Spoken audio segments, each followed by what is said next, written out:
में एक भक्त गैया चराता था, एक आश्रम की गैयाओं की सेवा करता था। इतना सीधा था कि पूरे आश्रम के बालक, आश्रम के गुरुजी सब उसको बोलते थे भोंदू। उसका नियम था, वो शाम को जैसे आप लोग बैठे हैं ऐसे बैठ करके अपने गुरुजी के प्रवचन सुनता था।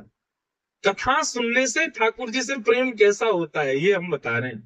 तो एक बार गुरुजी वर्णन कर रहे थे कथा में कि भगवान श्री कृष्ण भांडीर वन, यमुना जी के पल्ली पार भांडीर वन में गैया चरा रहे थे। और भांडीर वन में गैया चराते हुए श्री कृष्ण का स्वरूप कैसा है? बोले मोर मुकुट धारण किया है, वैजंती माला पहनी है, वेणु का रौ कर रहे हैं, मधुर बांकी अदा से चल रहे हैं, पीली धोती पहनी है, सुंदर नीला पटका पहना है, ठाकुर जी में से कस्तूरी की सुगंधी आ रही है। और ठाकुर जी गैयाओं आगे गाय पाछे गाय, इत गाय उत गाय, चारों तरफ गैयाओं के बीच में ठाकुर जी हाँकते हुए गैया की चल रहे हैं। अब सामने बैठा भोंदू सुन रहा था।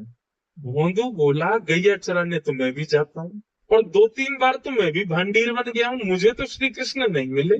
उसके चित्त में ये बात नहीं आई कि ये द्वापर युग की बात बता रहे हैं। उसको ये लग रहा है कथा सुनते सुनते कि गुरु जी कह रहे हैं, इसका मतलब अभी भी कृष्ण गैया चरा रहे होंगे।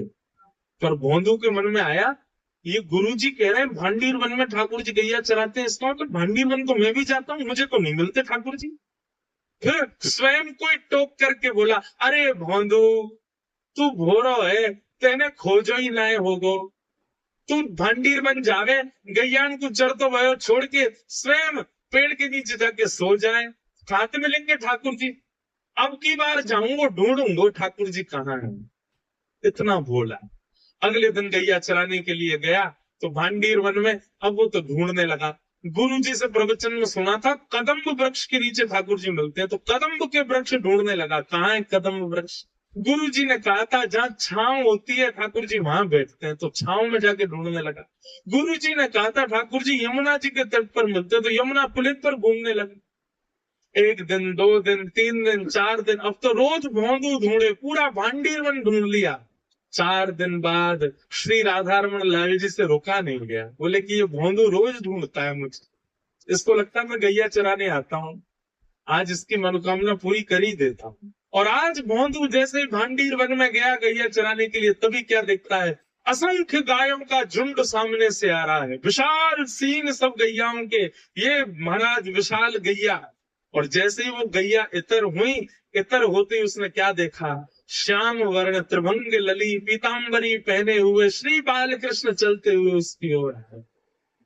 मोती की लड़ धारण करी है, घुंघराले केश है, एक मोर पिछ ऊपर पहना हुआ है। श्याम वर्ण के ठाकुर जी चलते हुए गैया चराते हुए आ रहे हैं। ऐसे बढ़िया सुंदर एक डंडा अपने कंधा पे लगा के, तो दोनों दोनों हाथ ऐसे उस पर पधरा करके ठाकुर जी चलते हुए गैया के पीछे पीछे आ रहे हैं।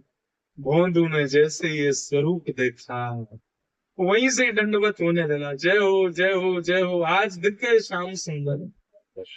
ठाकुर जी उसके पास आके खड़े हो गए, और वो तो उसके तो हाथ पांव कांपने लगे ठाकुर जी को देख के। ठाकुर जी बोले, अरे यहाँ कहा कर रहे है? और तो वो तो बोल ही नहीं पा रहा, उसका तो मुंह कांप रहा है। ठाकुर जी बोले, घबराए मत, तो मार्ग में थोड़ी आया हूं मैं। अच्छा ये बता तेरा नाम कहाँ है? तो भोंदू ने उत्तर दिया, मेरो नाम भोंदू है। अब तो भोंदू नाम सुनते ही ठाकुर जी बोले, कहा नाम बताया तेने? बोले मेरा नाम भोंदू है। ठाकुर जी तो बैठ गए, जोर जोर से हंसने लगे, कभी इधर गिरे कभी उधर गिरे, लोटपोट है करके ठाकुर जी फिर पूछे, तेरा नाम क्या है? बोले मेरा नाम भोंदू है। अब तो ठाकुर जी इतने खुश हुए, उसको ऐसे गले में उसके गलवैया डाल करके अपने हृदय से लगा, वो तेरा नाम बड़ो सुंदर, सुन तू मेरो मित्र बन जा, आज के मैं तेरा मित्र हूँ। भोंदू के नेत्रों में आंसू आ गए, बोले मैं आपके लायक ना हूं ठाकुर जी। बोले ऐसे क्या बोले, देख तू भी गैया चरावे, मैं भी गैया चराऊं, तू गैया को दूध काढ़े, मैं गैया को दूध पीऊं, तू गैया को दूध काढ़ के मक्खन बनावे, मैं मक्खन खाऊं, तू भी भांडीर बनावे, मैं भी भांडीर बनावे, मैं भी भांडीर बनाऊं, हम दोनों एक से। और सुन, तू भी भोंदू और मैं भी भोंदू, हम दोनों मित्र हैं, सब तो समान है। भोंदू बोला, आप भोंदू कैसे? बोले मैं हूं भोंदू। दुनिया के भगत आमे 100 रुपया चढ़ा करके 1 करोड़ मांग के जाए, मैं दे दूं। मैं हूं भोंदू, सीधा हूं, सबन पर कृपा करता हूं, तेरे जैसा सीधा हूं। भोंदू से मित्रता हुई। ठाकुर जी बोले अब बातें बना तो रहेगो, कछु खबावे तो पिबावे को भी, चल जल्दी निकाल कछु खिबा, मुझको भूख लग रही है। भोंदू 2 रोटी लेके गया था बस, उसने 1 रोटी ठाकुर जी के आगे धर दी। और इतना भोंदू है, अब हम आप सब लोग होते तो हम तो इतने चतुर, सब धर देते थे आप ठाकुर जी के आगे, पर भोंदू भोंदू ने एक ही दिया,